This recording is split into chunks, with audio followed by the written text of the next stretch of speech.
Hello again. Hey, Fire Agate Mark here. This piece of Slaughter Mountain is a window that I'd set aside, and I was looking at it a couple times, and I thought, I can do this. This looks like fun. So let's get carving. Hello again. Hey, Fire Agate Mark here. This piece of Slaughter Mountain was calling my name. There's a little fracture on the outside, but the color is very deeply layered. You can see it's at least a few millimeters, and let's see. You can see those colors just are vibrant. They change from this orange and yellow and green and purple and blue and pink and everything else. So we're going to contour carve this. We're going to go down into the valley. We're going to cut away anything that's dark and brown. Wherever it's brown, we'll grind it down, and we'll highlight those peaks, and we'll see what we wind up with. Please make sure you wear a mask while you carve rock. You don't want to be breathing this dust. Alright. Even with the air filtration system that I use and all the fans that I use, you still got to be aware of the rock dust. Okay.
All right.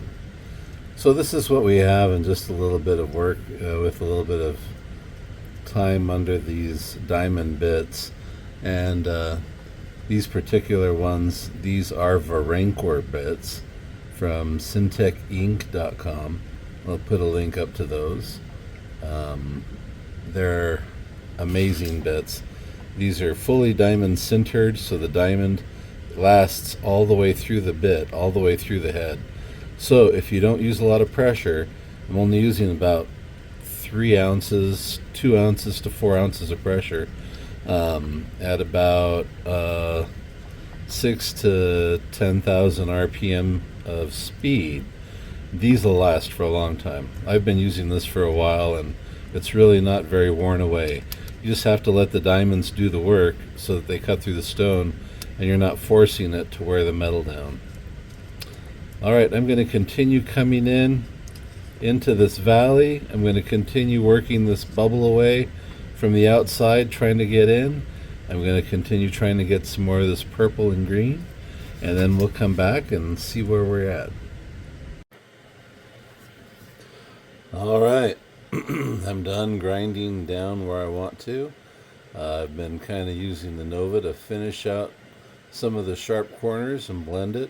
And I'm just going to continue to kind of blend any rough edges and then I'll polish into it.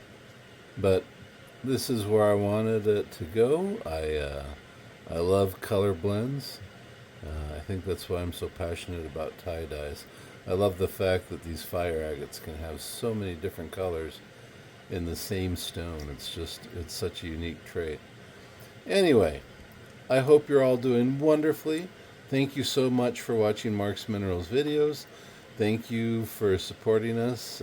Check us out, fireagatemark.com. I'll put some other links up ahead. You can email us, fireagatemark@gmail.com. We're happy to help. And if you're looking for something in particular, we probably have it. Thank you so much, and you have a beautiful night. Amber J, I love you, and I'll see you soon.